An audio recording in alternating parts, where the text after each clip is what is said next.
your surroundings, because it makes a job accomplishment. But when you have to give, things you get conservative. Hello everyone, we're back once again. Episode number 14, Big 14. We've got myself, Sean Painter, and his handy dandy co-host, Brian McCurdy. What's up, everybody? We're 2/3 of the way to the top 1%. I'm so excited for that 21 when we can just stop doing this nonsense. The 21st episode bonanza. So, I wonder if that's 7 weeks from now. Does that line up with when we are going to be in North Carolina? Or I think that's a little before then. 7 weeks from now. Let's quickly add this up. I think right now that would put us. We're in the last week of September. Second or third week of October. Or no, November. No, sorry. November? Okay. Yeah, so it'll be a little bit before that. That would have been really pretty amazing if we could have timed that out to be the 21st episode. Yeah, but we're still going to do an on-site podcast from I'm Pinehurst. I'm really excited for that. Bringing my remote. I mean, that's going to be epic. Yeah. We are... Could, finagle them. I mean, we're going to be there in December. I don't imagine it'd be super busy, but if we could do an episode in the bar or something like that. Or when we're getting our free comped meals. Oof. Just excited. Have a dinner and a pod. Yes. Oh, dinner and a show. I think we can make that work because all we need is one microphone and a computer. Yeah, I'm excited. I saw some stuff about they're changing their seasonal stuff to all the fall things. Yeah, so. I like that. Yeah, we're 76 days away. Yeah. Oh, my schedule has changed. Oh, they've done it again. Air Canada, you better give me good flights.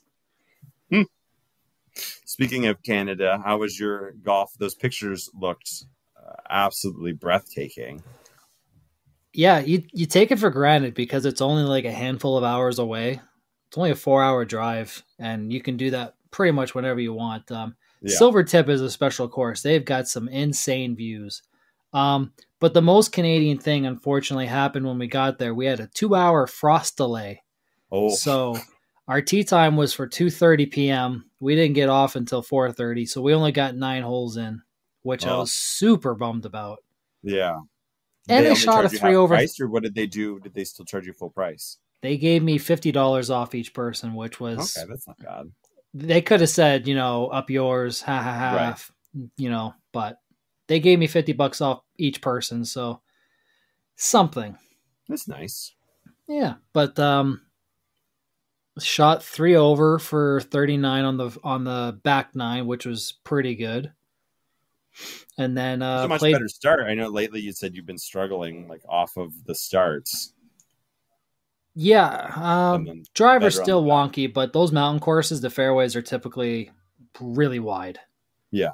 So I can't even. I've played a little bit of golf. I mean, in mountains AKA Virginia, or I played a golf course once in Maine, and just the concept of elevation change and how to judge that is something that is completely lost on me. Because I mean, if we have something that drops 15 or 20 feet from a tee box to a green, we're like, oh my God, that's a mountain. We don't have that. Oh God, you should see, did you ever see the photos from Grey Wolf? I guess we weren't doing the podcast thing then, but every hole on Grey Wolf that is... you posted this weekend looked like, I saw this and I was like, whoa. I mean, it was...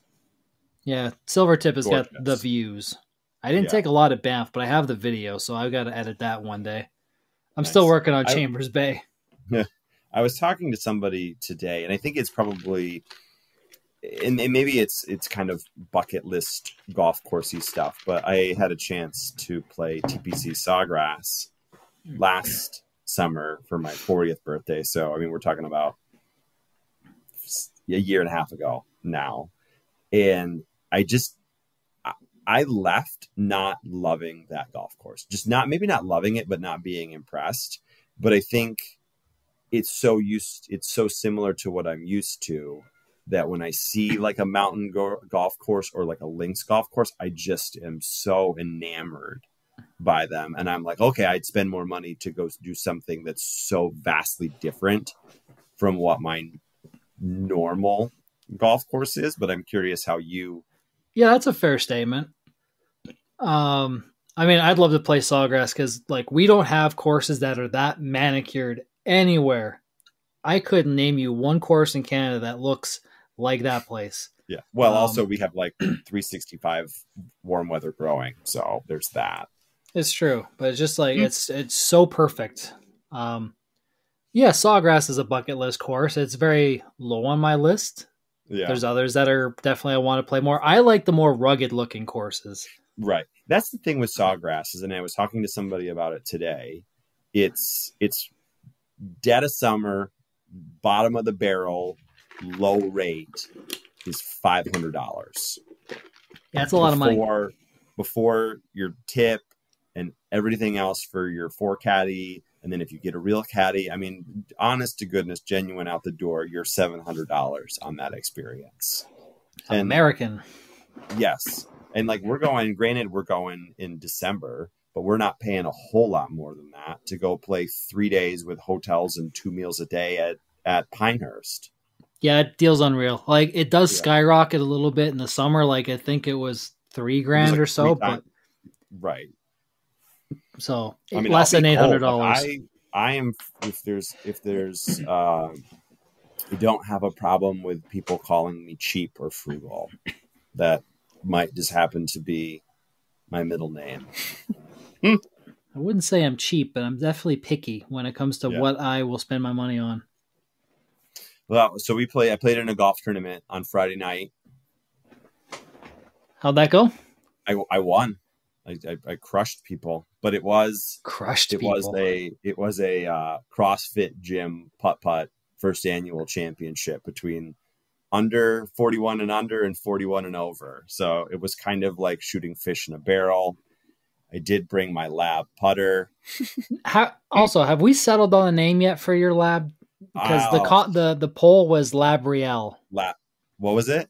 Labriel, like or Labriel. I'm not sure, like Gabriel, but okay. I'm gonna say Labriel. Oh, you don't have to. I'm just that's what won. I don't love it. It hasn't come to me yet. But I putted. So I putted really well at the putt championships. It's amazing. It's so funny.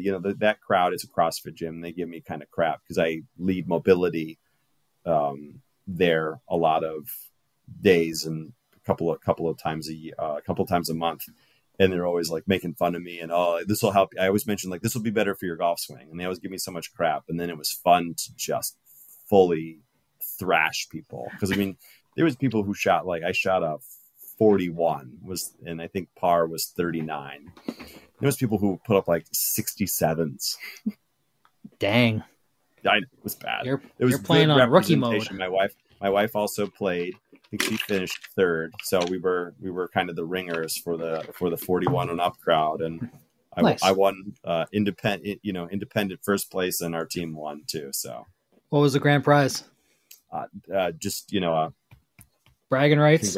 Congratulations, bragging rights, and at least now, when you tell people in a CrossFit gym that you're pretty good at golf, at least I backed it up and won. So I don't have to take a bunch of crap from CrossFit people for the next remaining part of the year.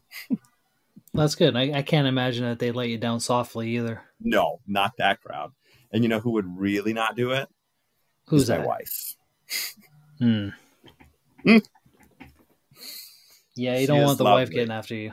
But she would not let that go. And I was not about to let that happen in my life.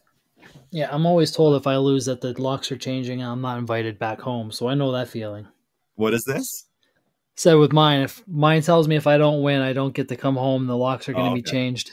Yeah, I've told my wife that on a few other occasions with things that she does. Winner. But that's another story. Right. Winner don't come home. So it's been a week or so. How does it feel being a published author? It's pretty amazing. It's, I think what's weird about it is I thought writing the book was going to be the hardest part, just physically doing it. And then, cool. I got that done. I wrote a book. but it really wasn't a book. It was a really long Word document in a computer. And then it was like, all right, hey, it's time to edit this. And then that was a lot. And then it was, okay, now I think I've got this thing that's edited. Now you need to take it to a publisher or work with a publisher and then go through all of that stuff. And then back and forth and everything. And then finally kind of go like, okay, I'm ready to put this out. And then wait. And then, get some copies. And then what I'm finding is it's tough. It's tough. You can give it to people and they're like, oh, cool. I'm really excited. I want to read this. And then like you see them like 2 weeks later and you're kind of like, what'd you think? And they go like, I haven't read it. Naturally. Yeah. So trying to get it out. But I mean, it's tough. People are busy and reading a book isn't always something that we have the time nor the dedication to sit down and do. So, and I'm guilty of that too. Like, I don't really listen. I don't read a lot of books. I don't. But my Audible library is stacked because I just take advantage of that time in the car. So I don't blame people, but it's been kind of, that's been the one thing that's been a little bit of a bummer, but it's been really rewarding when people have read it and then come back to me and said like, I love it. This is amazing. It's so good. Like the introduction and the opening, really stoked on that. And then people too going like, it's not, it's a golf book, but it's way less a golf book than it is a book about life and my journey and how I've gotten to where I was 10, 12 years ago to where I am today and where I want to continue to go. So this weekend, my wife was looking through her phone and I'll post this picture in the next couple of days. I don't remember what it was that she was looking for, but she's scrolling through her phone and she goes, oh, you were fat in this photo or heavy. And I go, like, what is that? And flips it over and gives it to me. And it was this picture from probably like 12 years ago. And just, like looked like a redneck trucker with a Fu Manchu. And we were going to like a Halloween party, drinking a Pabst Blue Ribbon and just looked terrible. And you don't those, like, I don't have a lot of pictures or I don't have a lot of pictures of that like point in my life. And you go like, oh, wow, I've really come a long way. You glowed up a little bit. What was that? You got the glow up a little bit. Yeah. I'm doing much better now than I was 10, 12 years ago. And that's something that, like that's a lot of what we're going to talk about tonight with the judge. We have our first elected official on board with us this evening. So I'm excited to talk to Luke and talk about that in this ever evolving day by day journey into our health and well-being and how that can be in service of being there for our family, being there and playing better golf. Because to me, all of this, the book, the podcast, everything for me is not so much in service. Like I don't care the world. And I've said this a few times. If we subsequently make people or help people play better golf, we don't make the world a better place. It's just not. If I shoot 80 or I shoot 76, it doesn't matter in the grand scheme of life. But if I can use those skills on and off a golf course, and more importantly, off of a golf course, to be the best Brian that I can be for myself and my playing partners and my family and my friends and everybody I interact with in my life, that's what I care about more than anything. So that's why I'm here. And we're glad you're here. Thank you, Sean. Thank you. Because without you, my life would not be as good as it is right now. You. The feeling is mutual. feeling is big, mutual. big heart emoji Oh, hand thank thing. you, There sir. we go. I'm too old to like figure out how Yeah, to do. There I it know. is. One day, a couple weeks ago, I think we were finishing up, and I go like, "All right, man, I love you." And then my wife was watching TV, and I come out, and she goes, She goes, what did you tell Sean? Who is she? Right. And I was like, babe, I'm like, there's like other words, like in the English language, we have love as like a one-sided word. But when you look at it like globally, especially like in Latin, there's many different versions of definitions of the word love. And it's like, I love my wife different than I love you, but it's still the same thing. And I love everybody who listens to this podcast. Exactly. In a different way, because like whenever it sounds so all these things sound so cliche, and sometimes like I hear myself say things now, and then there's like a little inner Brian from like that 32-year-old drunk trucker Brian, where I'm like, I want to like beat up this version of Brian. I'm like, what are you saying? What are you saying? Like, how could you ever say something like that? But once time and wisdom and separation of space, you go, oh man, this is a much nicer way to live your life than exactly that old angry Brian that just wanted to like curb stomp people. Spread the love. Right. Exactly. At the golf course. We have this event coming up at my building, and the clients, so we have event managers, right? So they're the ones that are in charge of creating an event and putting everything in place. And she gave the one guy a hug, and I'm like, let's do it. Let's get in for a hug. So why not? Go hug some random person on the street. It's okay. It makes you feel like, here's the thing about it. Like, you just don't know what other people are going through in their life. And obviously you can't just go around and hug everybody on a street corner, but you don't know when, and I've had these days too, like my life isn't like, I think, like I project this sunshine and lollipops kind of thing. And a lot of like the reason I wrote a book, I wrote a book because it was a book that I needed to read and write for myself.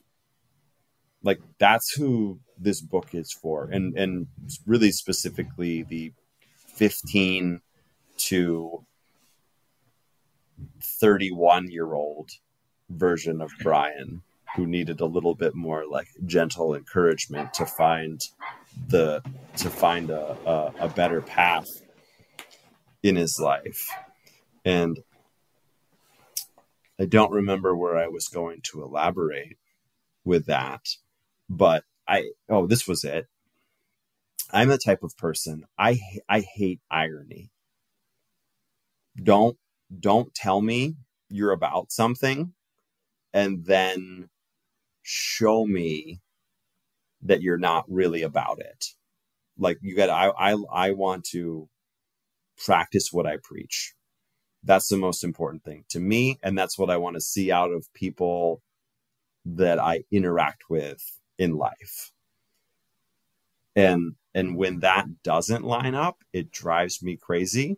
And it really frustrates the heck out of me if I catch myself saying something and then not following through on it with myself. So writing the book and kind of getting back into that initial question that you asked me is, I hope it sells 100,000 copies or 1 million copies or That'd be goes nice. and does the big things. But if it never becomes commercially successful, and writing it helped me, and I know that if it goes out and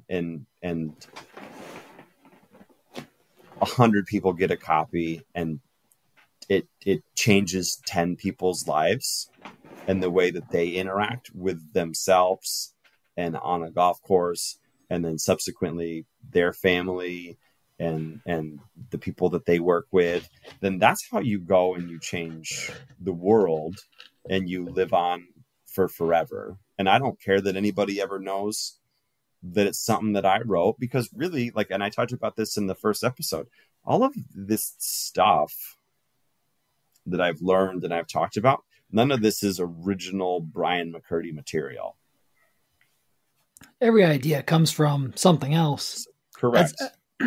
In some point, I mean, it might be pieced together from several things, but it's very hard to be one of one. Correct. And then, but I mean, where the uniqueness comes from with everything in life is my unique experience as a human being, and your unique experience as a human being allows me an opportunity to write it in a different way, that maybe something that I say lines up with something that you've lived in your life. And then it goes and it makes sense, because I was talking about this yesterday. I had some people riding in the car with me, and I was listening to an FMS podcast, Functional Movement Systems podcast. And they're like, what are you listening to? So I explained it a little bit.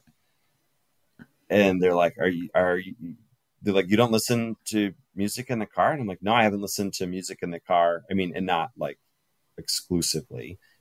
99% of the time I listen to educational podcasts and audiobooks. And I have learned a ridiculous amount in the last decade of my life. And really, if I think about it, like, that's probably like that was the biggest catalyst of change in my life, was just going like, you know what, I'm going to do this thing. And that was the biggest catalyst of change, because I started finding information, and one thing led to another thing and led to another thing. And really, like, I think I've said this before too, like, this is the second golden age of communication that we're living in. And it's never been cheaper or easier to access yourself to mentors and leaders and collegiate level education for free or for really damn cheap. Not wrong. Yeah. Amen, sir. Thank you. So push yourself to learn, because I think that's funny too. Like, I hated when I was young, you know, when it was college and it was like 18 to 21 or 22. And you'd have the adult students in class and you'd be like, you're such a weirdo. Like, they'd be like 30 and like paying attention. You'd be like, shut up, narc, stop trying to learn stuff. How dare you? I know. I'm like, I'm just here to like try to fill space until it's the next time to drink some beers and hang out with friends. And then I became 30, and then I was like, oh, cool. Let me listen to this podcast about diet, nutrition, and world religions. I'm going to pay money to do that, and I'm going to be really excited about it. To each their own. Yeah. All right, let's get our big time guest in here, Luke P. Judge. Cool. What's up, Luke? Hey, how you guys doing? We're well, sir. How are you tonight? I'm doing pretty good. Welcome. Cool. Not dodging a storm, so I'm doing better than you guys are down there. Yeah, we were just talking about it. Weather's fine now. It's we'll see how tomorrow unfolds, but I'm far enough away here in Daytona Beach where it shouldn't be. It'll certainly be a nasty day, but it's not going to be Hurricane Ian from 2 years ago. Yeah, for us, which will be great. I mean, the problem with a hurricane is it's like you're an ant stuck in bubble gum waiting for a turtle to run you over. This thing's you're just constantly going like, what's the update? And they're like, I don't know. It's out there. Where's it going to hit? I don't know.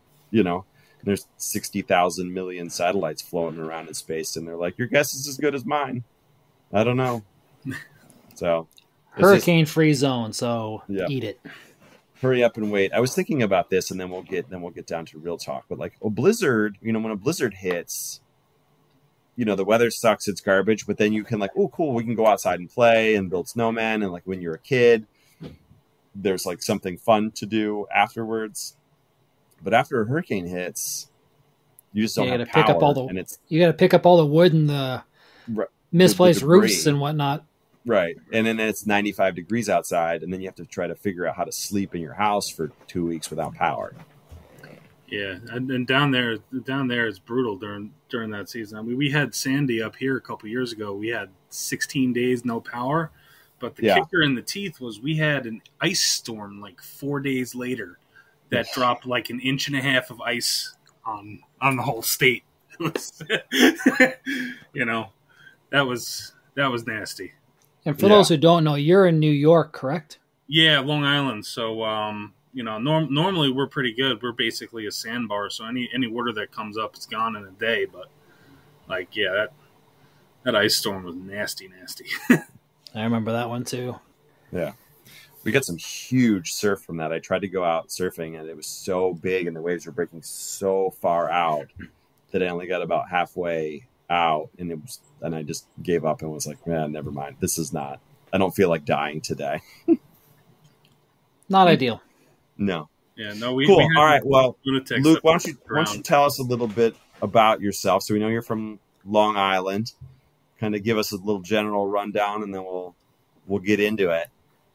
Yeah. So I mean, I guess it's a golf podcast. So start with the golf. You know, my grandmother taught me how to play way back in the day, and grandmother. Yeah, I played with her for 14, 15 years, right up until the beginning of high school, and she was the one who kept getting me out there. And, when she couldn't play anymore, right at the beginning of high school, I kind of quit the game for 15 or so years. And, as we're going to be talking about, like, the health stuff is a big thing for me. I put myself in the hospital with, out of control diabetes and bumped myself all the way up to 530 pounds.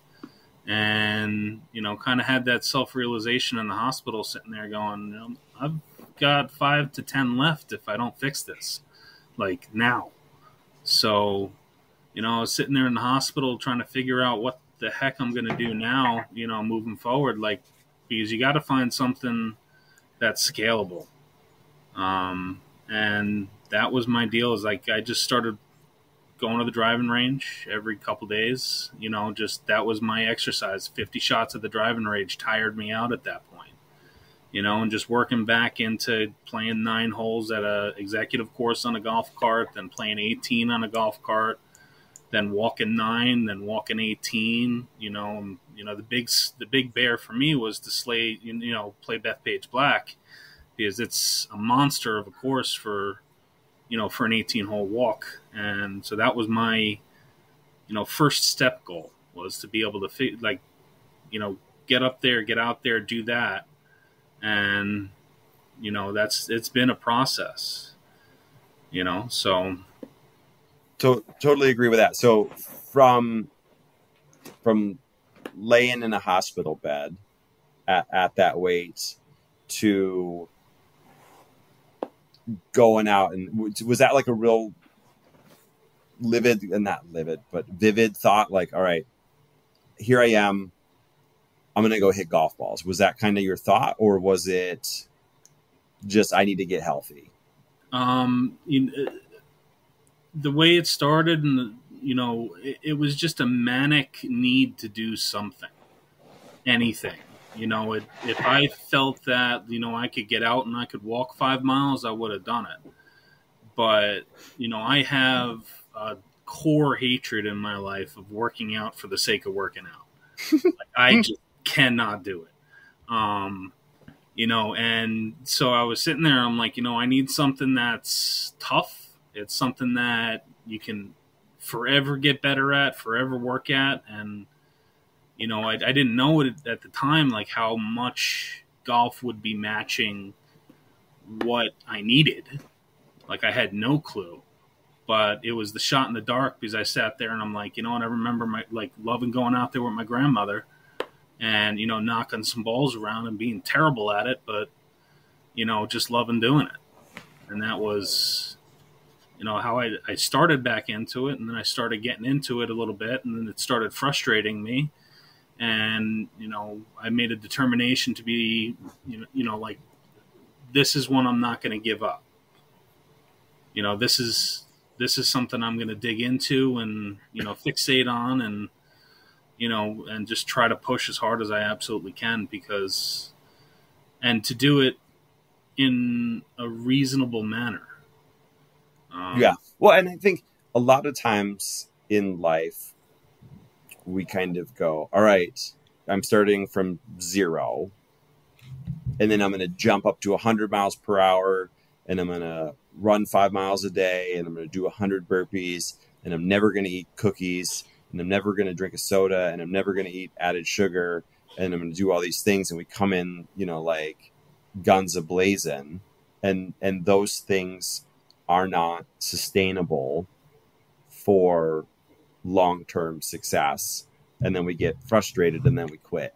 I mean, I know that's countless numbers of times just in my own personal life where I've said, like, it took me a long time to go from I'm not drinking anymore to the point where I really finally quit drinking.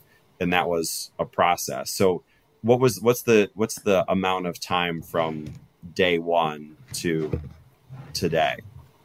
So that was last July of 23 that I was in the hospital. Oh, wow. So that's a relatively short timeline. So I hadn't, so from that point, like as of this morning, I weighed myself in at 375. Well done. So, you know, I've lost a person. Yeah. You know, to get here, and as far as I can tell, you know, I'm 30% of the way. You know, I've got another 125 pounds to lose, but it's going to get incrementally harder as I go, you know. And the biggest thing for me was that I've always done is I'm a terrific charger.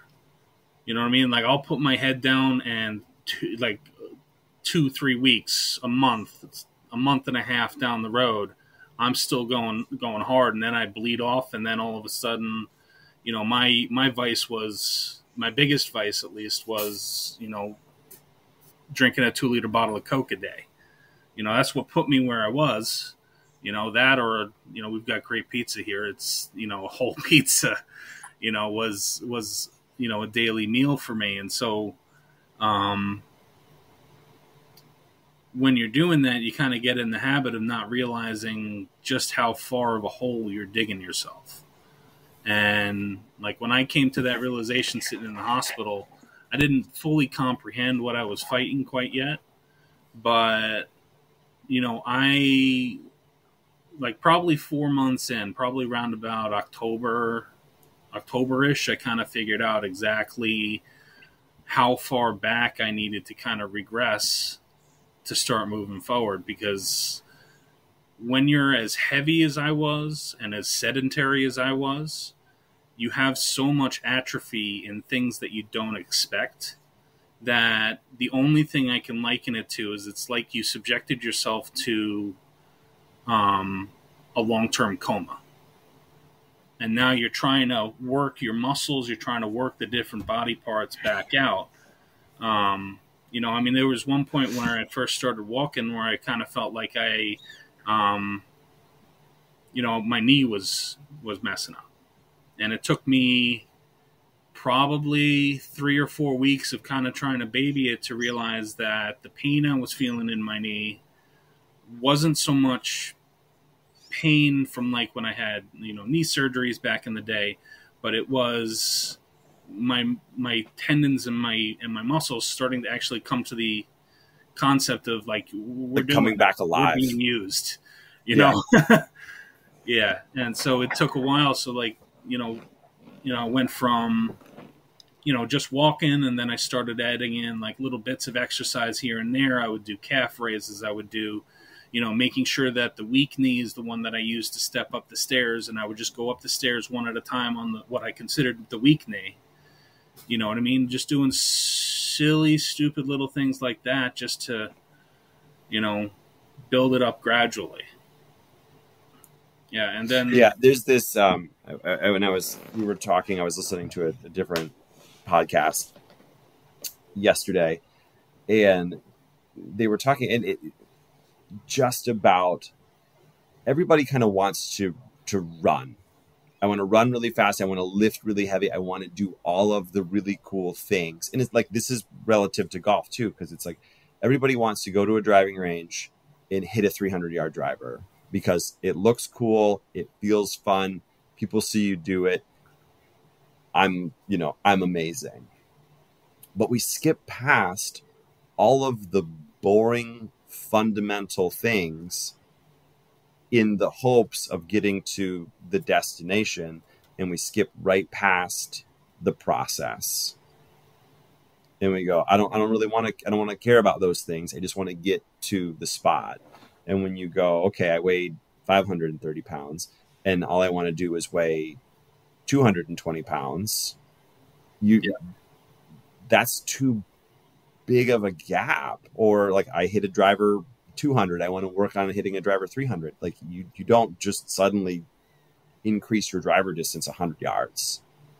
It's little teeny tiny attention to detail, small little things repeated. It's small actions many times equals big results. Yeah, and I think the biggest thing for me was training myself to recognize the small things and realize, like, okay, like this is the first time in 5-10 years that I've walked a mile and not felt like my heart was going to give out, not felt like sore the next day because I, went up 4 flights of stairs in a day, and it was, these little things that like you build up over time. And, if I felt like, because for me coming out of this is, and going through this is, my goal is to live and enjoy living. And golf is something that I absolutely adore because I can see the progression of what I'm doing in it and how it's helping me be better, and how it's helping, and how trying to be better at golf is helping me realign how I think about my my dietary needs, how I think about, how I'm treating other people. It's, just giving more forethought to, interactions, getting better at work, getting better at everything is, I was talking to Joe from Hitting Greens from the Chasing Daylight podcast the other day. Yeah, that's epic. I was so stoked to see that unfold this weekend.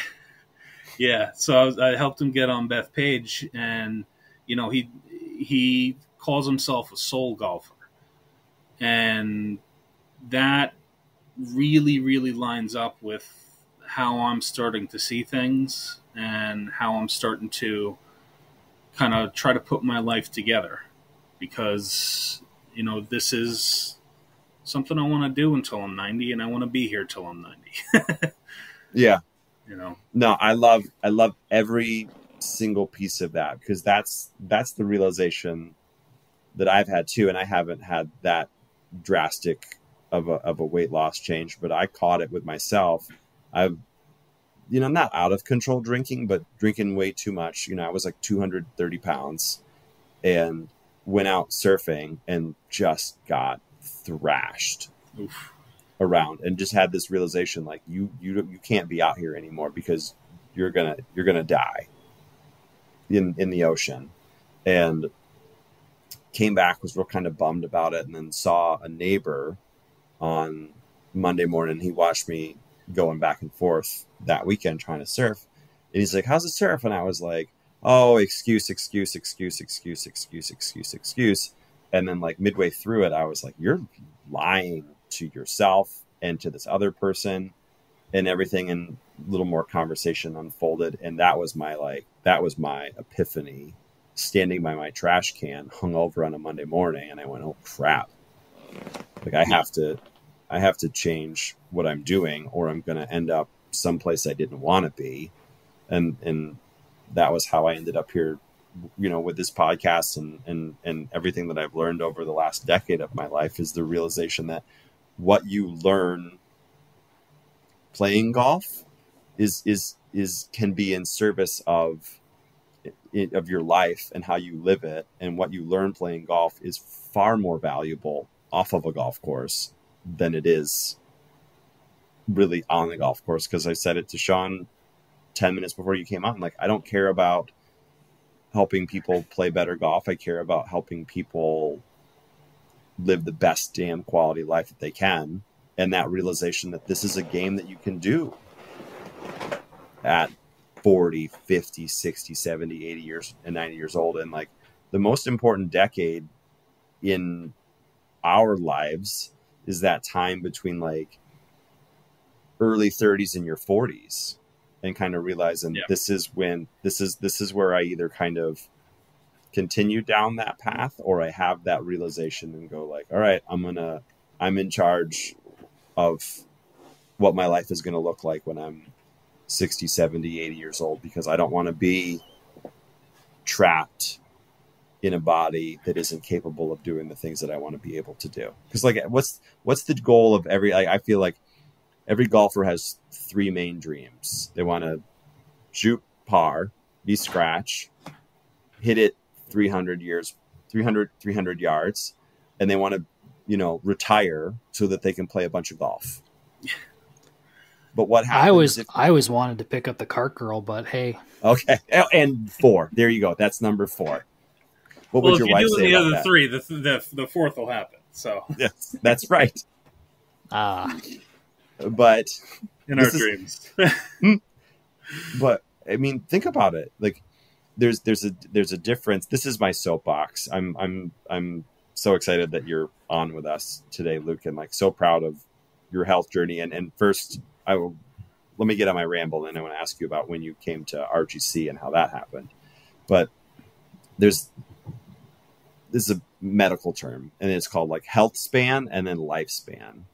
So lifespan is how long you live from the day that I'm born to the day that I die. That's how long you are alive. And that's like 77, I think, is what the average lifespan is in America.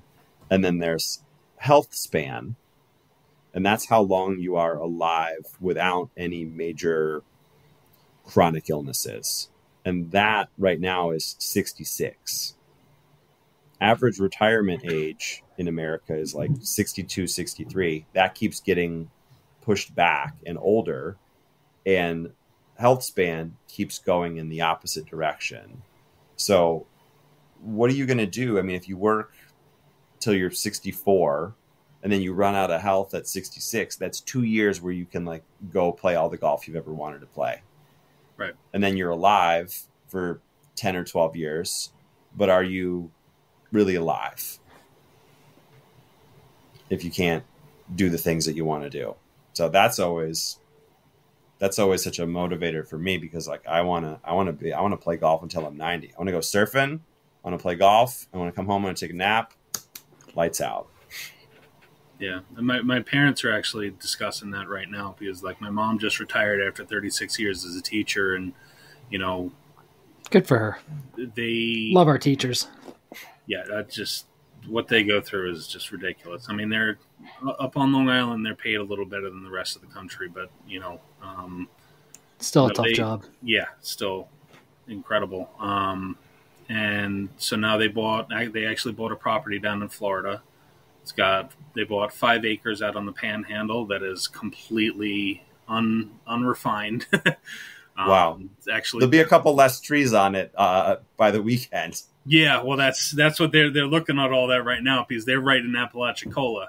Well, they're a little lot less trees. Yeah, but their property is like 35 feet off of the water in terms of elevation, so they're well off.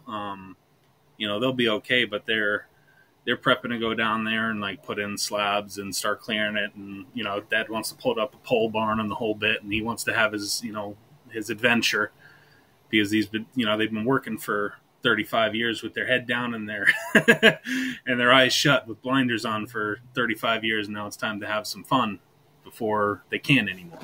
And that's the fight that they're working on right now, is getting there and getting to the fun stuff before the health gets in the way. Yeah.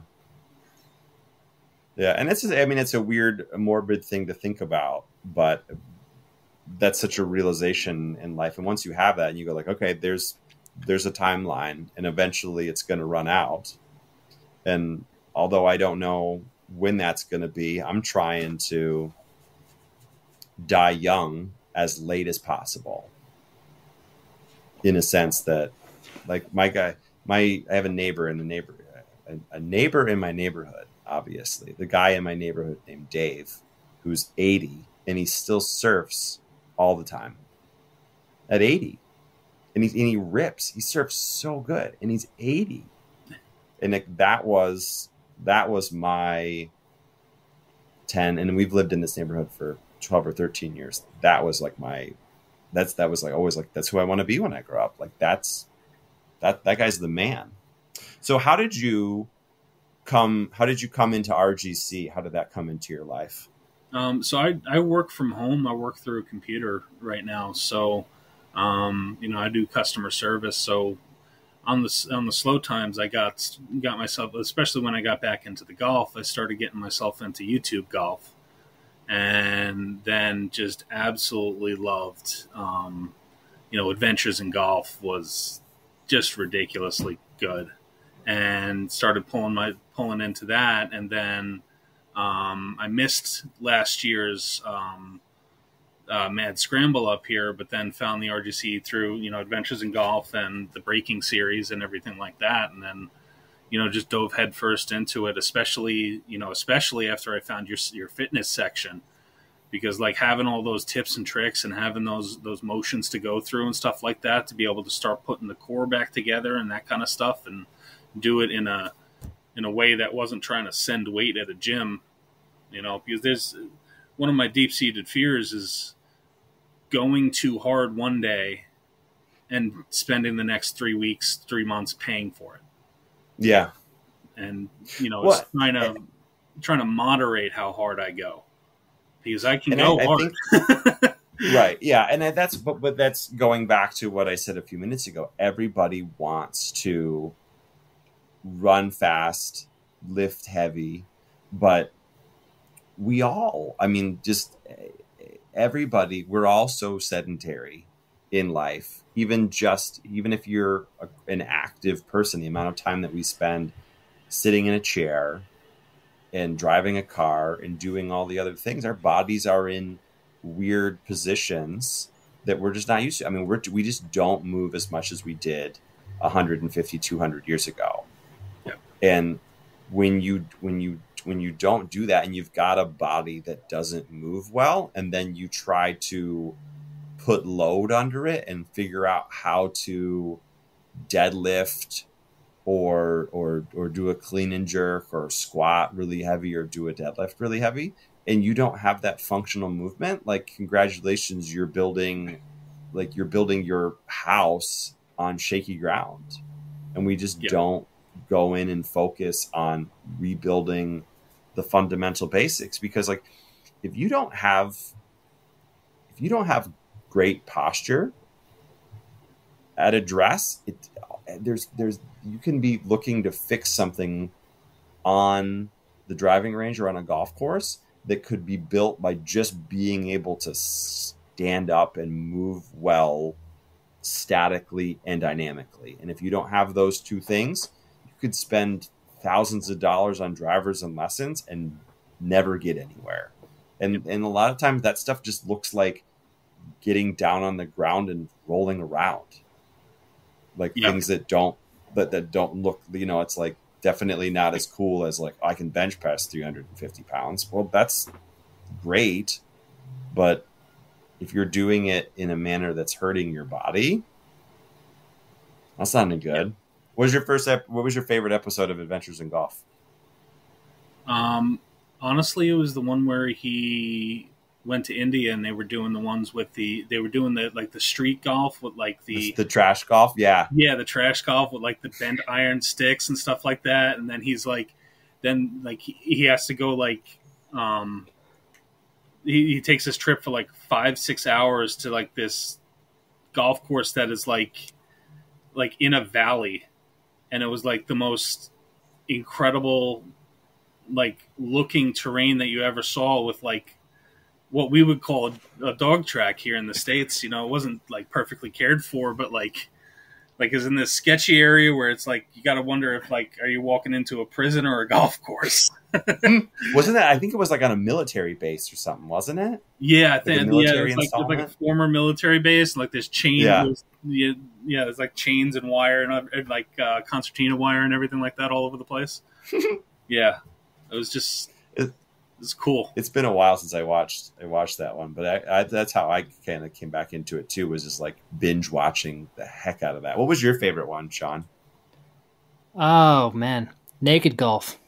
Naked golf? No, I haven't watched that one.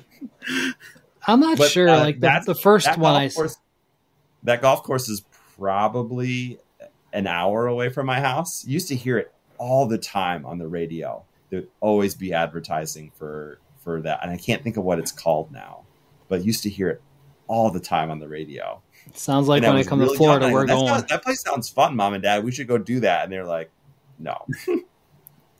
So when I come to Florida, is that where we're going?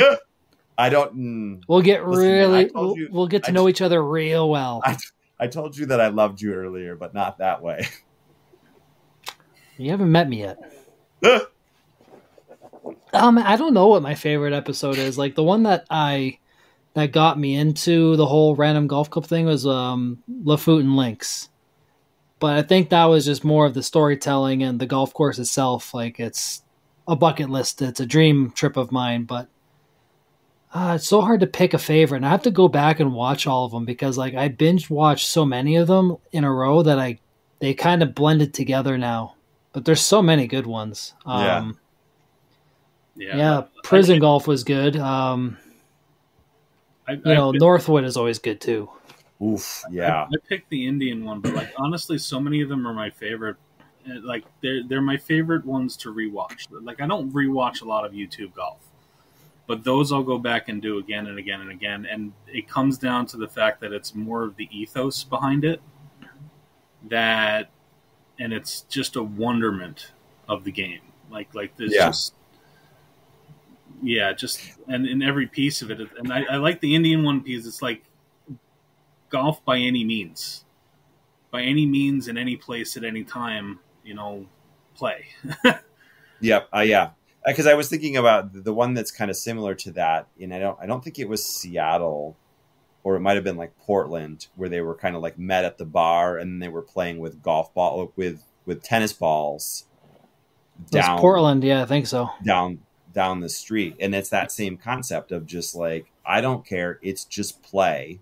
I do golf that. Can be anywhere and anything when I'm there or two or three of my friends. And then like I started doing that with my kids in front of the house, just get a couple golf clubs and some soft golf balls, or we'll play frisbee golf and do the same thing with like a recycle bin. We'll just wander around the neighborhood and play frisbee golf, trying to throw frisbees into a recycle bin.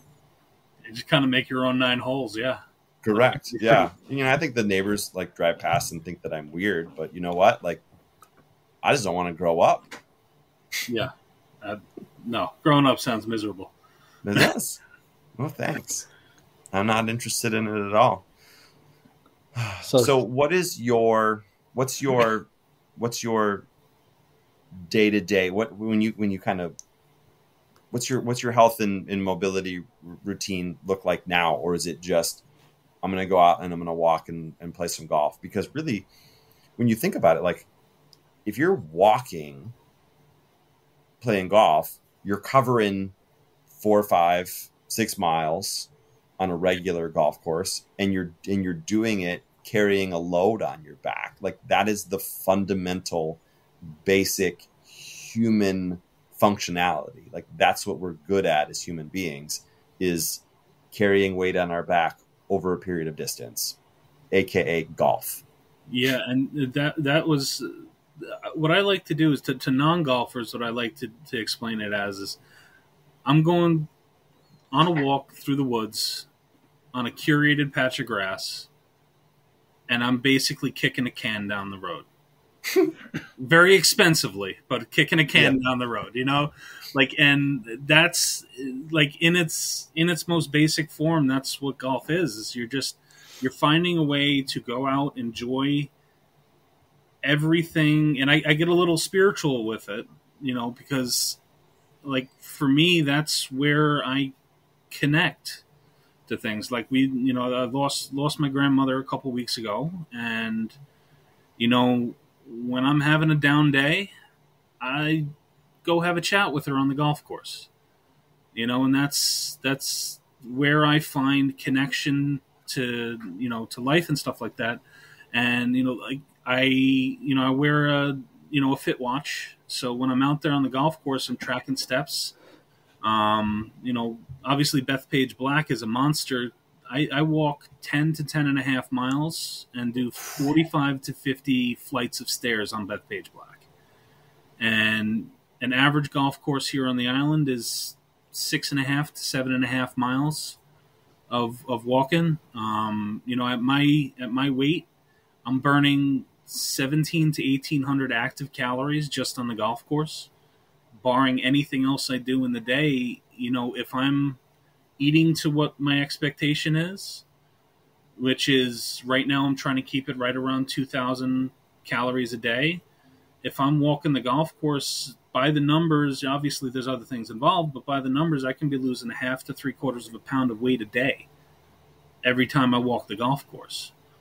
And I don't know anything else that can do that without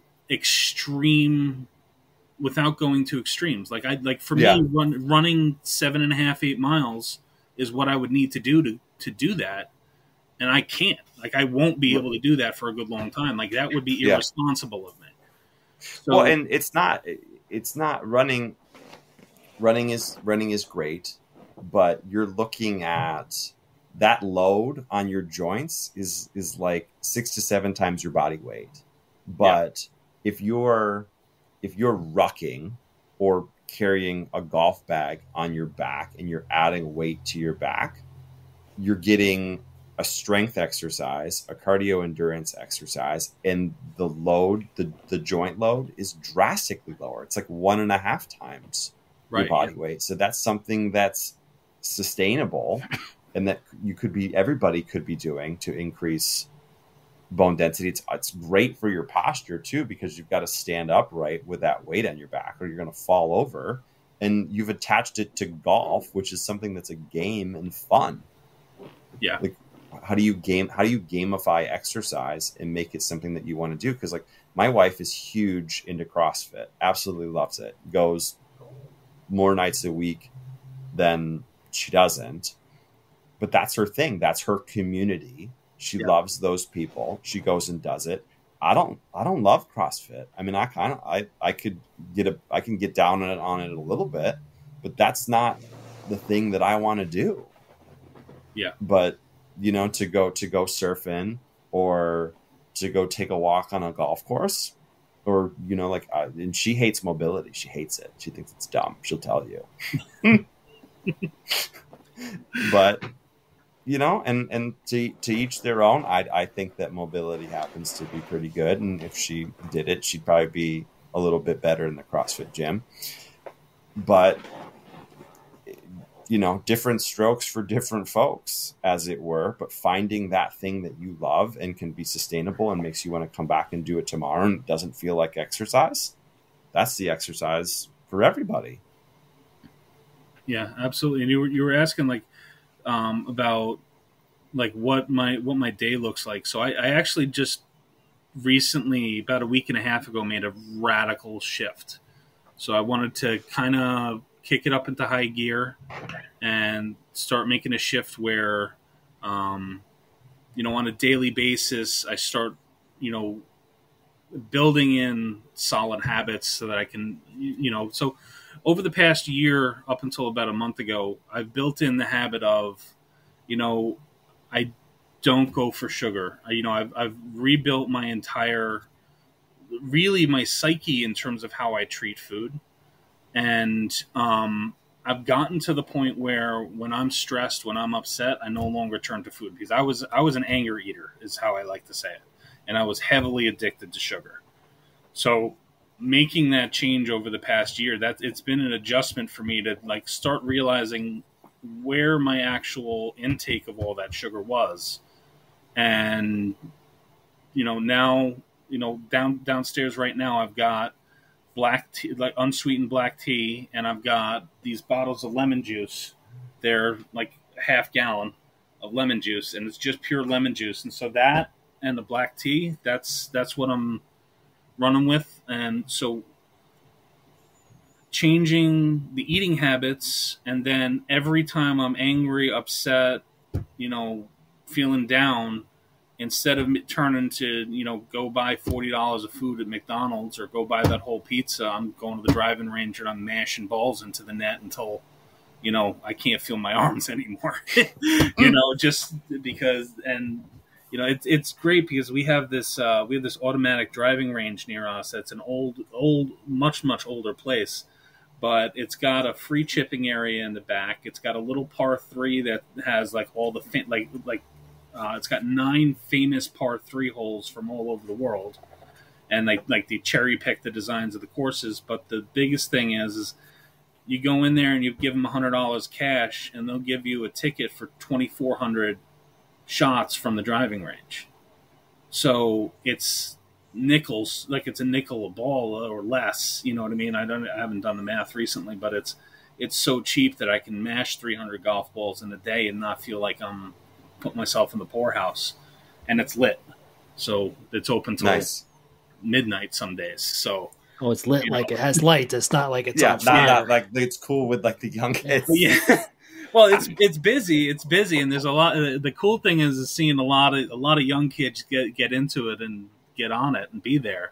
But it's awesome because they're open from 5 till 11 most nights, and then sometimes 12 or even later. And God, I wish. Yeah, it's one of the very few good things about living in a high population area is that things like that pop up. So it's almost 8:00 here, and it's pitch black out. There's nothing open like that right now, and yet it's still quite warm out. But ranges are closed. So have you got to play the new Lido golf course? You mean Lido Municipal or the one that's out by Sand Hills? Yes, where because the old Lido's gone and now it's in Wisconsin. There's one hole left of the old Lido that's on the current Lido Municipal. And the current Lido Municipal, it's a nice marsh course. It's got some twisty bits to it, some narrow carries over water. It's got a couple that are like 3 carries over water on the par 5s, or rather 2 carries over water on the par 5. So like tee shot to a landing area over water, landing area over water to like an approach to the green. Yeah. Wow. Yeah. So it's got a bunch of holes like that. Condition wise, it's okay. It's a municipal, but for a non-resident, it only costs $60 to play. So that's not terrible. There's some other courses that I like a little bit better around the area. Obviously, Bethpage Black is. Yeah, I really want to. That's my next thing I want to talk to you about. Yeah. So how's just having a world-class destination in your backyard at really reasonable prices? How does that feel, like that being like your local golf course? So it is like, I'm on a local Facebook group called the Long Island Golf Junkies, and that course is the topic of, I would say, 70 to 80% of the conversations, from how hard it is to get a tee time a week before, because the tee times get released a week before. And if you are signed in at exactly 7:00 when they release, so like Wednesday's tee times got released at 7:00 today. At 7:00 and half a second, they're gone. And so they release them to non-residents like 5 days out, but that they might as well not exist. It is better kept than most of the local private courses. And because most of what they do to keep the black in condition, they can then do on the red course and on the green course and on the blue and the yellow as time allows. Because once you have all the equipment, once you have the staff that's capable of maintaining something at the level of the black, it becomes so much easier for them to maintain the other courses. And so like we have pretty frequently days on the red and the blue course and the green course where the greens are running at 11s and 12s. And that's not the black. The black will be running at a 12 or 13 on average. And like you get there and like the greens aren't the crazy thing about the black, is what I like to say. It's everything else. You know, when you're looking out at the first tee, you don't realize that when you walk out there, there's 4 inches of rough on the black. Yeah, and it's the kind of rough that you take a 3-inch divot out of the rough, and it comes out with like 10 inches worth of grass. It pops out of like it's, you know, it's like a Jack in the Box full of rough, and if you're sitting down in it, like, you're done. But I'm wandering a bit from the reservation thing, because like the craziest part about Bethpage, and everybody that I know that isn't like a diehard golfer looks at me like I'm nuts, but camping out for the black is an experience. It's a vibe. You know, it's, you know, guys are showing up there with like converted Volkswagen Bugs that they slapped like a pickup style camper on, and like hanging out in the parking lot from like noon the day before to try to get out and play the courses that they want to play. And, you know, everybody's hanging out. Like last time I was down there, I was holding the spot for Joe from hitting greens. And like the guy 2 spots over from us is cooking up like crab legs and dinner for his crew and stuff like that. And, you know, then there's people ordering in pizza from all over the place, and just, you know, just sitting there, just having a great time, having beers. You're talking to people from, you know, driving in from Maine, from Pennsylvania, from, you know, all sorts of parts of the country coming in to play something that, you know, you don't get everywhere. You know, so for a non-resident, the course is $160 to play on Still the weekend. Good price. Which for what's been rated recently as like the top 42 in the country, in the world rather, in terms of golf courses. You know, I mean, like if you're an out-of-state resident, if you're not a resident of like of St. Andrews, it's like $400 to play it. You know, like you go try to play Pebble Beach, it's $900. Number 2 down at Pinehurst, like you guys are going to go play, you know, that's a lot of money. You know, I mean, I'll do not it if you play it in December. What's up? Listen, not if you play it in December. Okay, so yeah, but yeah, well, we talked about it earlier. To go play TPC Sawgrass in the dead of summer, cheapest rate possible is $500. Yep. And I mean, you're realistically you're going to pay $700 to go play that golf course, and it's fun, but it's not $700. Yeah, well, I just paid $3 for Chambers Bay 3 weeks ago. So yeah, I mean, like for a once in a while type thing, I don't have a problem dumping money into golf. Like I dump more of my money into golf than I really want to admit to myself. But I mean, look at what it's when you consider the value that it's bringing to your life and what it's doing. It's cheaper than, I mean, like people spend a truckload more money, or maybe not that much more money. People spend a lot of money on gym memberships. Yeah. And they go a couple times and they go, all right, well, I have a gym membership, but I don't go. Right. So yeah, I mean, absolutely. And like, so I've taken in the habit of, because prior to getting back into golf, I never used to travel. Like a big travel event for me would be going to visit a buddy in Virginia for 2 days and then coming home and just going back to work and, just rolling right back into everything that I was doing. But like this year, actually, when I started getting really involved in RGC was during Masters Week this year. And, we were still on the old app and like it just went wild for that whole week. The old app. Yeah, so I was down in Ocean City, Maryland, and I got there like Masters Week. There is like the week before Ocean City really opens for the year. So I played 9 rounds of golf, stayed for 7 days, and like managed to get this golf place, a golf travel place to do it for less than $1,300 for me. So like, with all that included, then just plus meals, sign me up for the odd hours, the odd times. Like I was looking at going. I kept on threatening to go to like Cape Breton or something like that, like at Cabot, and their shoulder season prices, they're not terrible. But we're getting far afield. Sorry, Bethpage. Yeah. Ocean City is a wonderful golf destination and a super fun city to visit too. Yeah, that's where my wife is from. Yeah, it's a sneaky golf location because there's some nice courses there. I've got some pictures because like one of my favorite things to do, and this will track back onto Bethpage for us in a second, is I love getting to a golf course as the sun is rising. Before anybody's off on the tee, before the place is waking up. I love getting there, especially the first time I'm going to a golf course. And when my first day I was down in Ocean City, I got to one of the golf courses that I was playing. It's called Rum Point.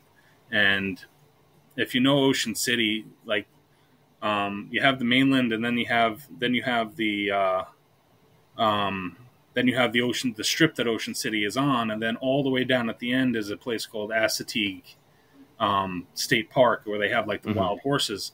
And so like I have a picture that I took, at 6:15 in the morning as the sun is coming up over the bridge going into Assateague, showing like the whole relief of the whole golf course and everything like that. And it's just like, it looks fake. And I'm super into just finding that time of day where that fake moment, the moment that you wouldn't believe isn't manufactured, shows up. And on the golf course, like, it happens so often. Yeah, like the dew and the steam, like the fog. Yeah, so the fog coming up off it that's one of the biggest things. Like early in the season and at the end of the season at Bethpage, they get a lot of fog, especially super early in the morning. And it's on the island, it's the kind of fog that like you can't see your hands if you have them extended. And so like just picture yourself, you're just kind of sitting like on the benches overlooking that first tee off spot on Bethpage. Like I know you guys can remember because you've seen the photos and stuff like that. Yep. And the sign. You're sitting there right in front of the sign, and all you can see in front of you is a fog bank. And as the sun comes up overhead, the fog starts lifting, and the place starts awakening. The groundskeepers start rolling around. They're driving by you in their equipment, and like for me, it feels like a primordial monster, like waking up and just like getting ready to go out and just beat some golfers up for the next day. And that's where I kind of like, I get a little spiritual and a little funky with this kind of stuff because I love those moments and then just coming in on 18, like after a super early round, because like if you're in the first 5 spots on the bread line, which is, the camp out spots, you're almost guaranteed either the first or the second tee time of the day. Because reservation tee times don't start for the first hour of tee times are pulled aside for the guys camping.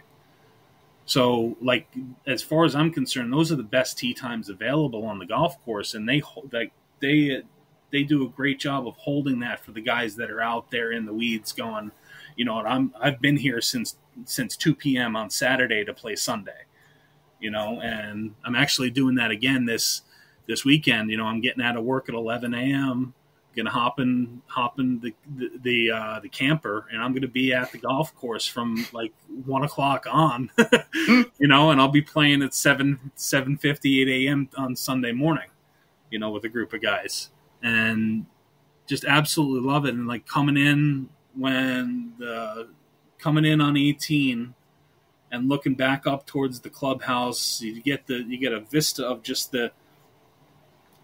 like, especially on a cloudless day or like a slightly cloudy day, you just get an absolute vista of like what I imagine as perfection in golf is.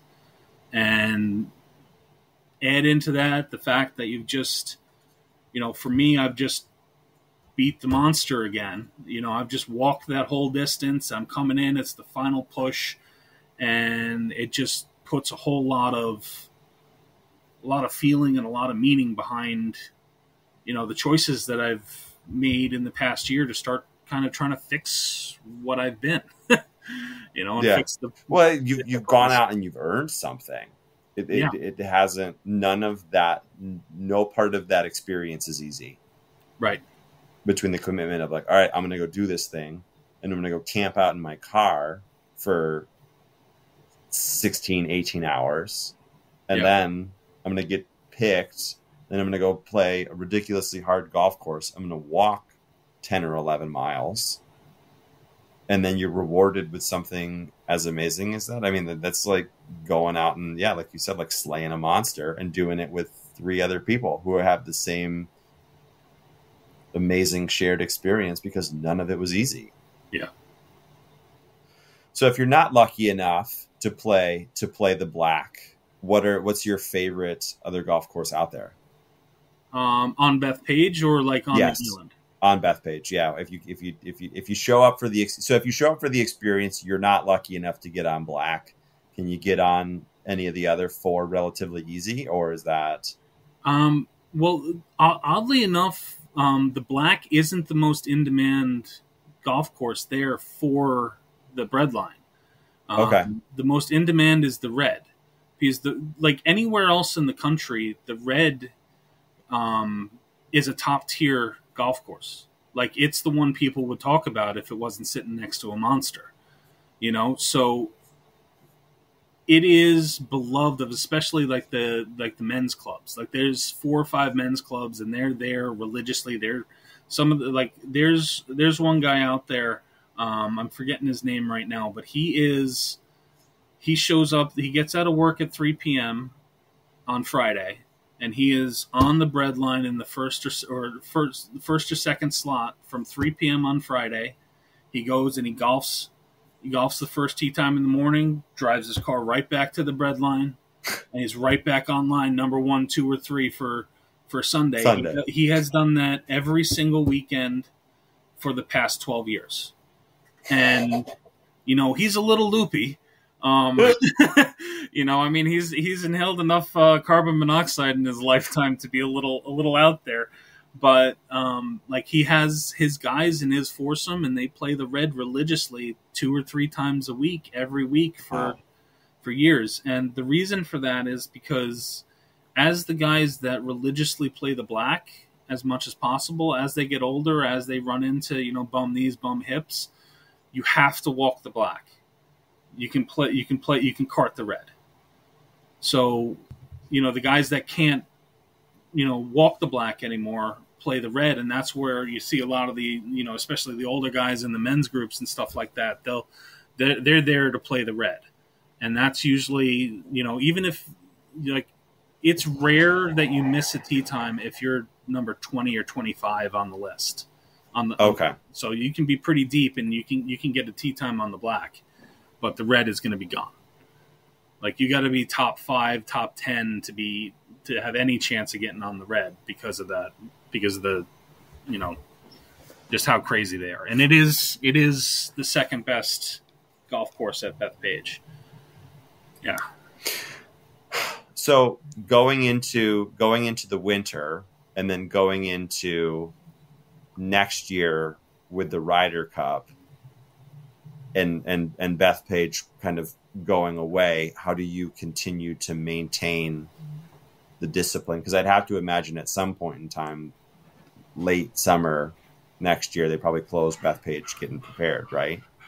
Yeah, absolutely. So there's a bunch of stuff going on. They're actually so the Bethpage, the black is kind of wrapped in spots by one of the courses there called the green, and so like the first tee on the black, they actually moved the professional tee from the standard tee down into the left because they deliberately want to make the first tee a potentially drivable par 4. Oh, and so what they're doing is they're building grandstands actually on the first green of the green course. I'm going to be saying green a lot, but so they're actually building the grandstands on the green course to overlook the black course in the first hole on the black, and then that kind of stuff. So they're actually closing 2 of the courses for a couple weeks before, and then a couple months after, because they're going to have to completely rebuild the greens on the green because of the damage they're going to do to it for the grandstands. I know the yellow course, the first hole of the yellow course is where they have the professional driving range, because the driving range at Bethpage is actually kind of not great. It's it's not made for TV. No, it's not even really made for driving ranges. Like it's one of those where you can't use a driver type situations. So when they do the professional tournaments, they shut the whole complex down for weeks in both directions. And honestly, you don't want to be anywhere near it because traffic is bad on the island to begin with, and trying to get anywhere in and out of Bethpage in that time period is wild. Like they make the residents there have passes on their cars in order to drive in and out without having to have full police checks during the whole sets of tournaments. Like back in 2018, it was like a wild thing. I wasn't even in golf, and it was disturbing life. Yeah.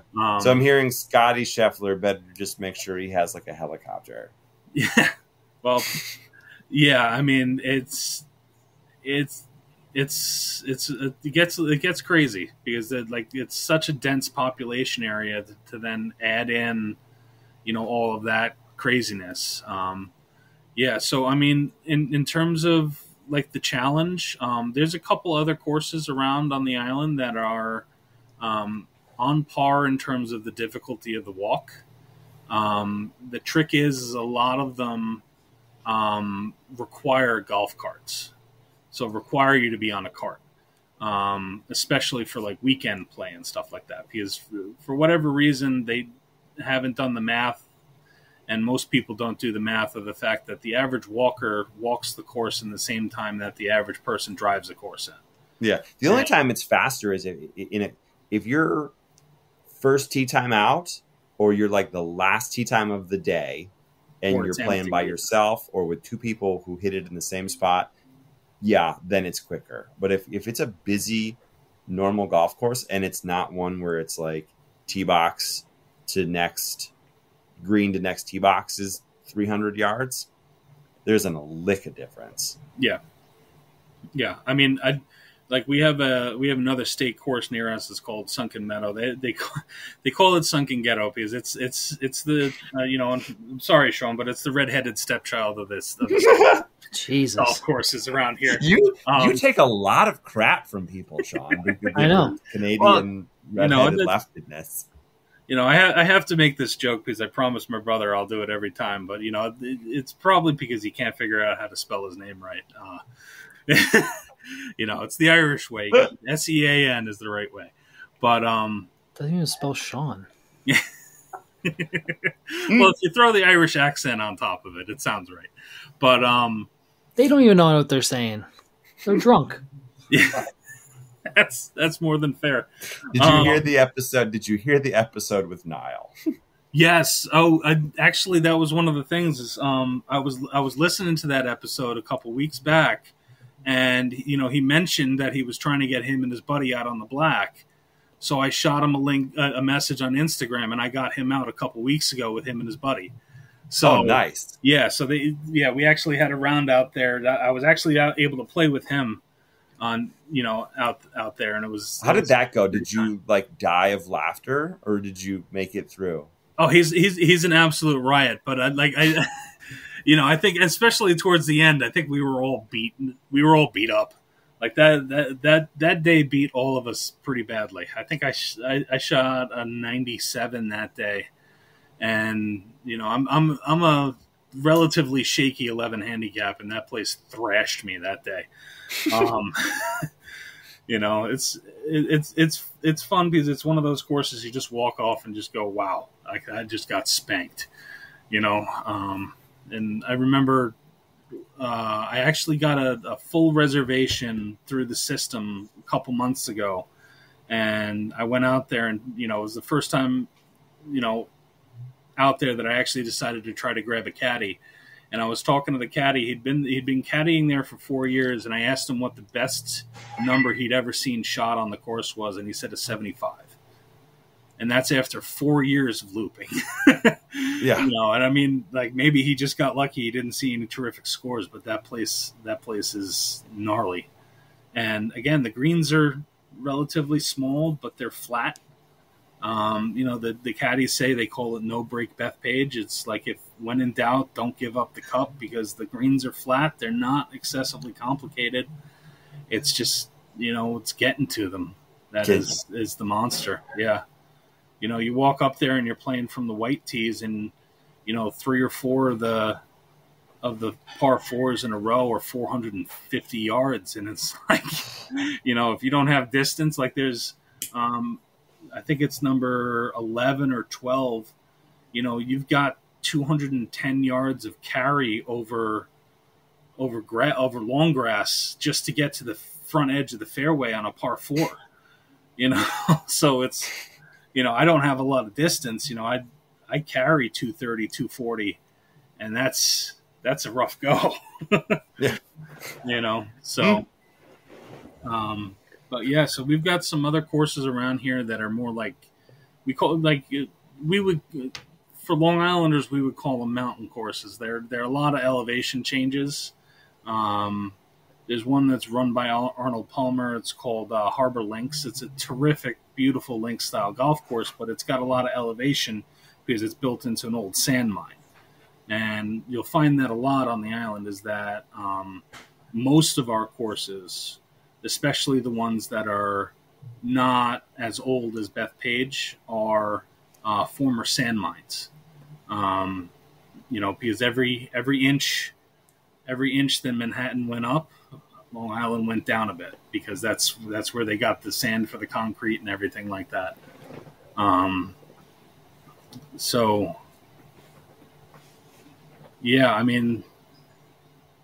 So what's your plan for the winter when golf goes away? How do you maintain the fitness goal? So golf doesn't go away for me. Okay. So there are courses, especially the municipal courses, that'll be open year round. Wow. Bethpage keeps the blue and the yellow course open year round. As long as there's no snow on the ground, you can get it. Sometimes even when there's a bit of snow. It depends on how much is out there. Because once the grass goes dormant, it's dormant for the year. You're not beating it up too much. They'll put you out there. So like last year, and because actually I wasn't capable of walking a golf course until December of last year, and so that's when I first started walking 18. On the local courses, which so many of them, like it's a sandbar, it's flat, like it's flatter than flat. Yeah, that sounds like home for me. Yeah, so my record that last season for golfing was 12 degrees Fahrenheit for our northern friend. And yeah, I remember hitting a 7-iron into a green from 140 out, and it hit the green, dropped, and bounced off it like it hit the cart path, and ended up 40 yards off the green.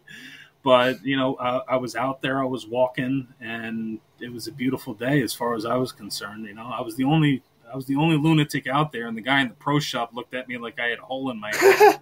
But it was a fun time. Awesome. All right, well, we're at an hour and a half. Fun times. So, what do you got, Sean, for him before we land this airplane? Oh man, I don't know.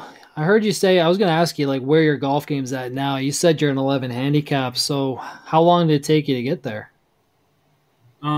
So, when I first started back up last July, I didn't really have anything going on in terms of the handicap. I wasn't even paying attention. I was out there to exercise, to get the activity up. And, when I first started dialing in the game was, actually the first time I went to any sort of premium golf course was I went down to Myrtle Beach that October and played Caledonia and True Blue, which are just terrific golf courses down there. And that was, hanging out on those golf courses, I started thinking to myself, like, this is what I want to do, for a long time. And I started digging into, how do I track my metrics of how I feel I'm progressing. And, I don't know of a better thing than a handicap to do that. And so that's when I started actually, reporting and starting figuring out how to report, because I didn't even know how to report. I had no knowledge. And so when I first started reporting, my first set of scores came in probably around 18 or a 19. And not too bad. I'm way out of shape, but I was gifted with incredible hand-eye coordination. And I can put the head of a golf club on the golf ball. Doesn't mean it's going to be a closed face, but I'll send it. So like getting the ball up was never my issue. It was always, figuring how to dial out that slice. And, I've been working on that pretty hard, but the biggest thing for me has been that every 30, 40 pounds I lose, my swing goes completely haywire, and I have to completely learn it again from the ground up, which I absolutely love. It's a frustrating thing when I figure out that it's going sideways again, but it's because I've succeeded so well that I now have to rebuild into something better. And so like my handicap right now is I think it's a 12.5. I forget exactly where I'm at with it, but it might be a 12.3 or something like that, because I had an okay run. It's an 11.1 right now, because I'm a super streaky golfer. I'll have, I'll throw the 97 at Bethpage. There's another course near me called Middle Bay, which is notorious for super fast greens and high wind, because it's right on the coast. Oof. And the greenskeepers choose violence every morning. It's like they got up, they got in a fight with their significant other, and they're going to punish everybody, because they have those, they have those linksy greens where like it has that long, slow, like 25-yard roll up to the top of the green, and like it's the front of the green, and then they put that pin 2.5, 3 feet past the edge of that. So if you short it by 2 feet, it's coming all the way back to your feet. And if you hit it long, the greens are so fast that it blows right off into the sand trap in the back. So I haven't hit that place for better than a 93. But then I go to, my local municipal is called Crab Meadow. It's a little bit of a hidden gem golf course. Costs $32 to walk it for 18 holes. Nice. And, I was out there walking with my dad, who I have to mention here because he is the most incredible, unbelievably supportive dude I could have ever hoped for. Like, I won the absolute freaking lottery with him. And he hates golf because he is a kinetic person who feels that he has better things to do than golf. And he will come out and walk a golf course with me once a week. Nice. And just 80% of it is because he wants to be out there with me and just have have that with me and just be able to walk and be able to talk the game, and he keeps his head in the game and keeps focused on it. And, you know, and it's super cool to have that kind of an example, you know, because, you know, he's 67. He spent 35 years in the food industry on his feet, you know, and he doesn't need to be walking 8 miles with me. You know what I mean? Like his feet hurt. You know, he's got no padding left underneath in the soles of his feet because he spent so much time on his feet over the years. And, you know, he's out there gunning it out. Anytime I'm thinking to myself, maybe I don't golf today, he comes to me and he's like, when's our tee time? Let's go. And, you know, that's the piece of it. So for me, for this journey, it's been finding my why, finding my how. And then when things get rocky, it's, you know, if you're lucky enough to have a supportive group of people around you, like I do, you know, like, and the RGC group is terrific for that, especially like with your Mobility Wednesdays and stuff like that. Even if I didn't make a ton of them, you know, I got to watch the videos, I got to incorporate that into what I was doing, and just finding that community to drive forward has been game changing, absolutely game changing. And I know we've gone on for a long time now because I know I can talk about this for days, but yeah, so going through we started with the plan going through the winter for me is, you know, I want to be coming out of March sub 300 pounds. The big paradigm shift I did with my workout in the past couple weeks is I decided that I'm going to start waking up at 4:35 in the morning. I get up, you know, I do an hour to an hour and a half of some form of working out, do my first couple hours of work. At, you know, morning break, I take a dip in the hot tub, just kind of loosen the muscles up.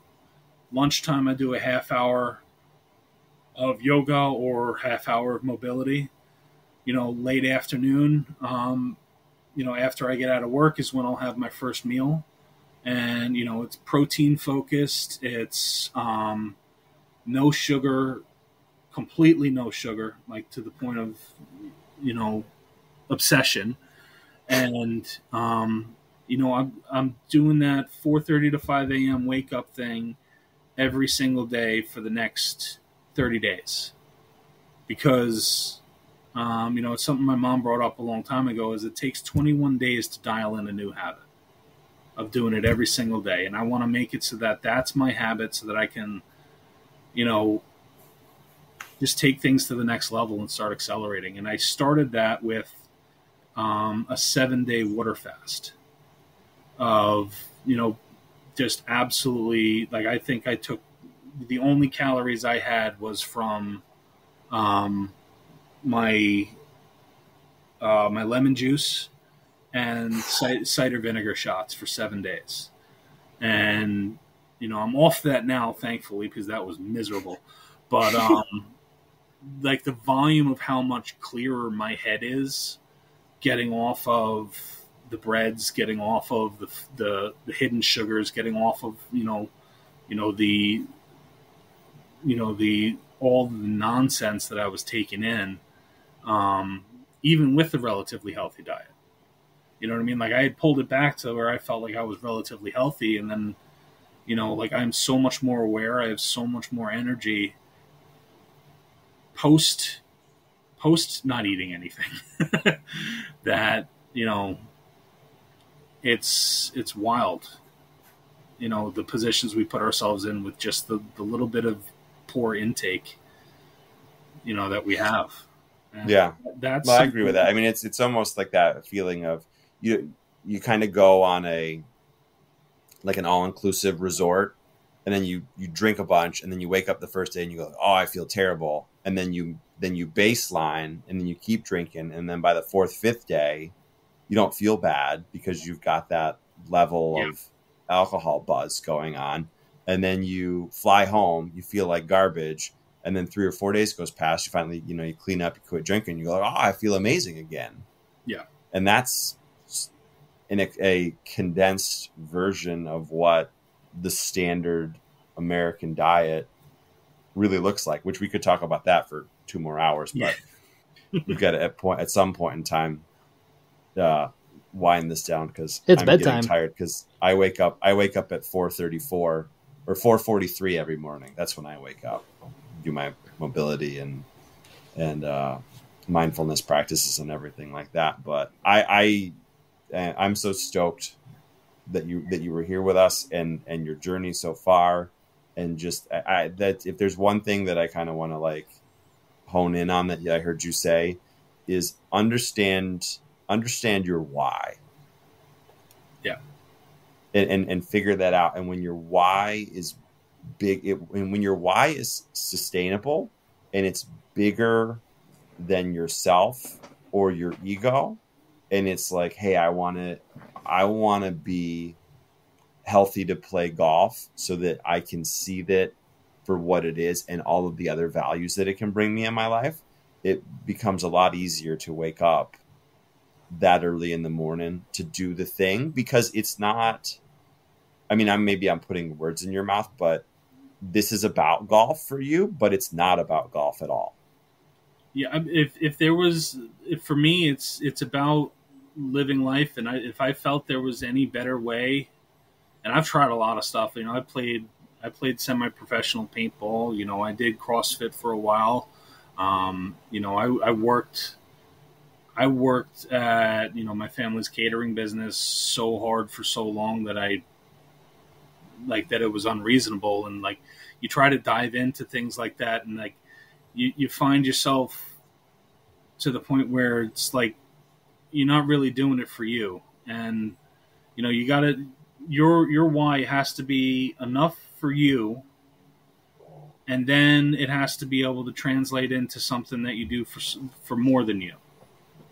And, for me, that's where I'm at right now. It's like the past year has been for me, now the next year is going to be for me. And then I'm going to try to bring some friends in on it and try to, be like, hey, come on, like, you're in, like a couple of friends of mine, they're in okay shape, but like they could be in great shape with a little bit of work, a little bit of time, with the right person talking to them at the right time. And, just build that community of making the right decision more often than the wrong, and I know, like, I'm working on my brother with it, because he's health wise in a very similar boat that I was, a year ago. And, so, he's been doing great, especially the past couple of weeks. He's been doing great, and, kind of trying to lead the charge with that, so. Yeah. Well, and then I feel like it just is more motivation for you to continue on the path. I mean, that's how I feel, at least for me, is when I see the encouragement and the help that you're putting out in the world, it just makes me even more motivated to keep pushing myself. Yeah. It's like, it's a weird term, but I call it, jumping on the snowball. You know what I mean? Like it's all well and good to get the little snowball rolling downhill, but if there's other people pushing it with you and jumping on and helping, like, it just gets going all that much faster. And, all of a sudden you find yourself rolling downhill like a freight train, and that's a big piece of what finding RGC and finding, like, your group was for me, is because, like, I'll go hard a couple months, then all of a sudden I'll find things waning. And, that's when I, go on to RGC and I dive a little deeper into things, or I start planning out the next, the next golf trip and stuff like that. And I start finding that extra little bit. That's the next little step goal, down the process, down the line, and doing that. As a matter of fact, I'm toying with the idea of trying to come up your way, Sean, next summer, to try to hit up some of those mountain courses. I keep seeing them on your YouTube stuff, and on like Mac Boucher's up there, Boucher or whatever his name is. He says Boucher, but that's just incorrect. It's Boucher, sir. But that sounds more Eastern Canadian. Yeah, but yeah, getting up in those, just to see those mountain courses, they are something. Just absolutely incredible. I mean, the only tragedy with those is you can only play them for like 4 months of the year. Like, I wouldn't know what to do with myself, It's the one thing I'm glad about being down here in the area that I am is year-round golf. And by inches, we're year-round golf. Anything north of us or even east of us in Connecticut is shut down during the winter. But,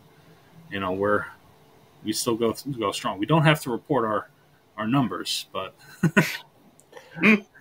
Yeah, like I just played Banff Springs, and that's a top 100 course in the world, and it's their last week. They're shut down after Sunday. Oh wow, that's even earlier than I was thinking, because I was also looking at like they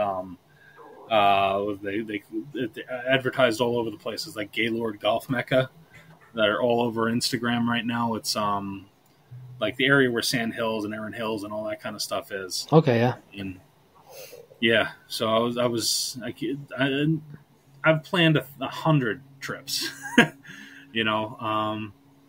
but yeah, so I'm actually planning on coming down the end of October down to Orlando. So I'm planning some stuff down there.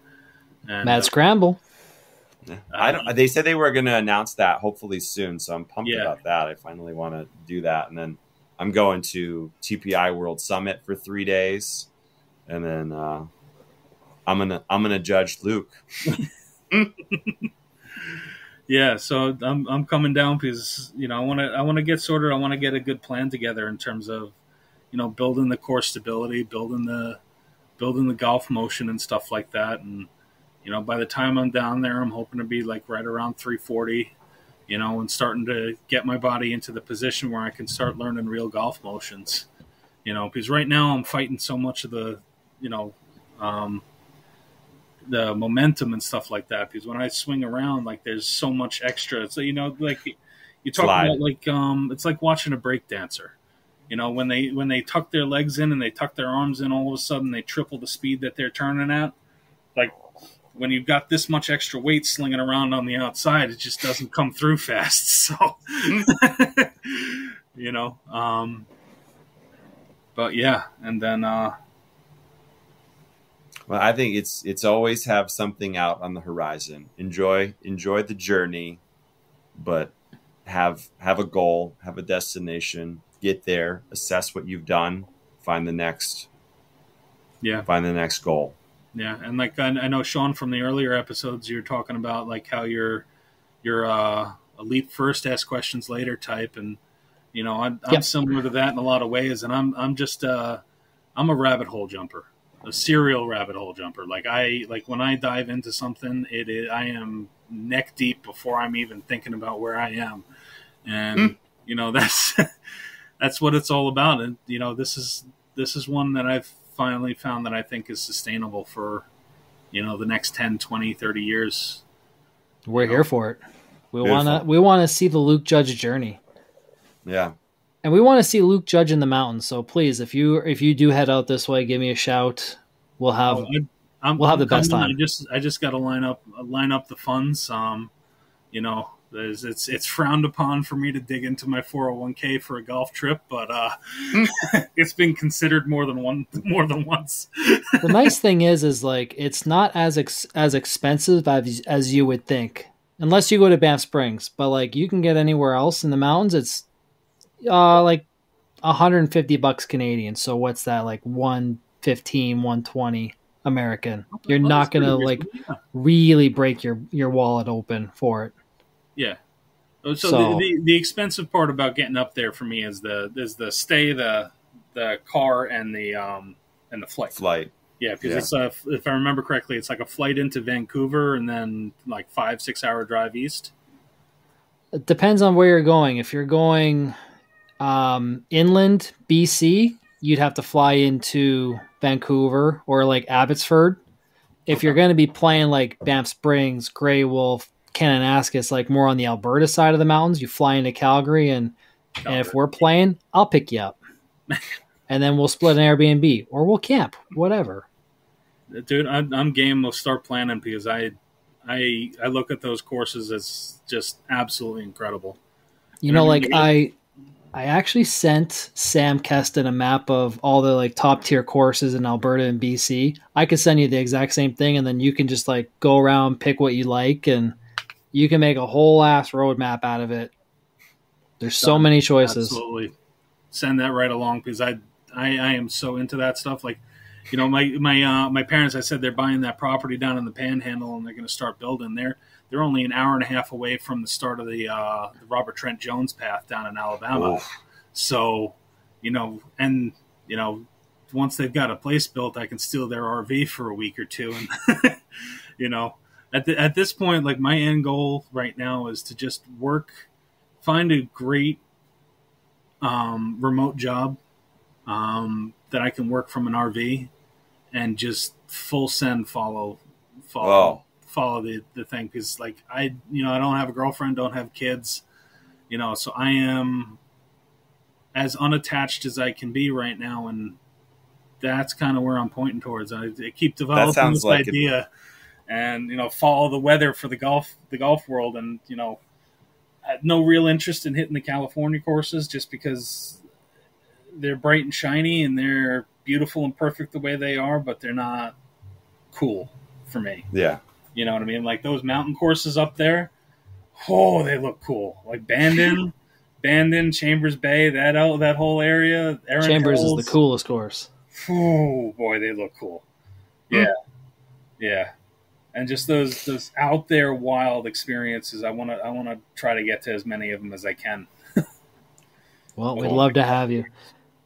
I'm going to send this map to you right now. Awesome. Thank you very much. Well, thank you for being with us, Luke. I genuinely appreciate it. Thanks for having me. This was awesome, and I just am so.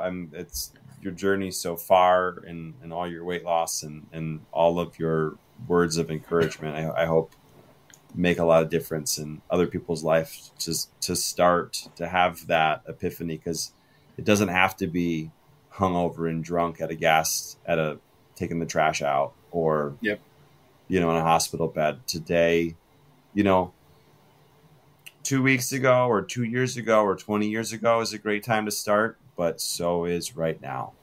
Yeah, absolutely. And, you know, one thing I do want to say is, you know, Joe from the Hitting Greens guys, you know, kind of laughed at me when I said, like, listen, if you're in the New York area and you want to hit me up on Instagram, like anybody out there especially in the RGC crew, if you want to try to get on the black course and you recognize that you're a chill dude, just give me a call. I'll park in the lot, wait for you to come by and hang out. If I can golf with you, I'll stay there overnight because I've got access to an RV. So, you know, hit me up.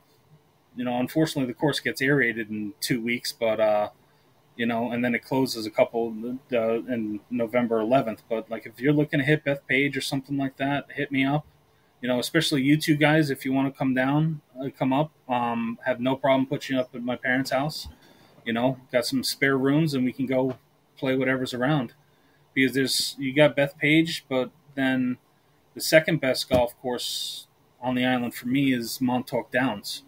And they actually had a mad scramble type event there a couple years ago.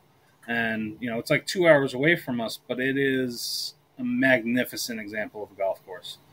And, you know, it's a fun drive, but a long one. Yeah. They also get some awesome surf there too. Yeah. Especially when the nor'easters start rolling in and stuff like that, it gets heavy. Gets nasty. Yeah. That's a monster. Yeah. Yeah. Well, I will take you up on that offer. I would love to camp out. That's the one thing about St. Andrews that they took away was the overnight camping. Now they got the online, but yeah. I so want to do an overnight camp out, so I'm down. Yeah, it's one of the holdovers from it, and it's just an absolute vibe. It's especially if you're open and you're willing to talk to people. Like, you meet the coolest, wildest, nuttiest people, and they're all there for just the best time, you know. And yeah, I can't speak about it enough. I'm such a fanboy of this course, and like literally anybody that listens to this podcast, just hit me up anytime you want to hit Bethpage. I'll do whatever I can to help you get a tee time. If you want to just talk about how to get a tee time and how to get on, and that's all you want, then happy to do that too. And I'll do whatever it takes to get Luke Judge on the breaking series at Bethpage Black. Yeah, that'd be awesome. I think it'd be a rough go to have me on the breaking series because no, man, you'd light it up. Who cares if you don't play good golf? You're just a good character. You're a good dude. I think people would latch on to that no problem.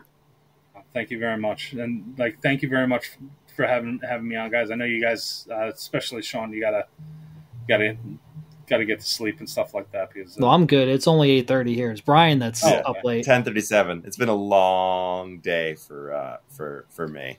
Yeah, yeah. Cool. I started today with upper body, shoulders, neck, back, all that this morning at 5 a.m. this morning. So I'm feeling it right with you. Yeah. Yeah. So thanks for having me on, and thank you guys for being the people that you are. You guys are doing a tremendous job. Thank you. No, it's love you. The pleasure's ours. Love you too. Love you too. All right. See you. Have a good one, guys. Thank you, gentlemen. Thanks for listening to episode 14. We don't need to turn in that. Listen, we can't tell everybody we love them. It's going to get weird. It's a personal choice. Yes. I had to. Yes. That's a good way to end it. I think so. That's a good. Yeah. Well, I'm excited to see what the future of Luke is looking good. Yeah. I mean, that's what a bright and positive individual that man is. Yeah.